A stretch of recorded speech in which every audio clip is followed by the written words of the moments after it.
అందరికీ నమస్కారం. ముందుగా నన్ను ఎంతగా స్వాగతించి, నా మీద ఎంత ప్రేమను చూపించిన తెలుగు ఆడియన్స్ అండ్ నన్ను జాను పాప అని పిలుస్తున్నందుకు ఎన్టీఆర్ సార్ ఫ్యాన్స్ అందరికీ నా ధన్యవాదాలు. మీరు అలా నన్ను సొంత మనిషిలా ఫీల్ అవ్వటం it makes me very happy.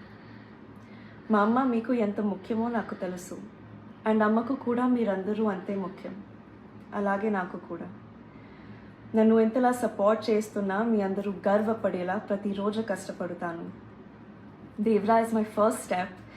Shiva sir and NTR sir నన్ను ఈ ఫిల్మ్కి చూస్ చేయటం నా అదృష్టం. మా ఈ ప్రయత్నం మీ అందరికీ నచ్చుతుంది అనుకుంటున్నాను. I would like to thank the whole team for helping me every step of the way. Randy sir, Sabu sir, it's such an honor to work with them. Chaitanya akka, and I really hope and pray you like our film. వీడియోని like చేయండి. తప్పకుండా SK celebrity అడ్డా YouTube ఛానల్ని subscribe చేసుకోండి.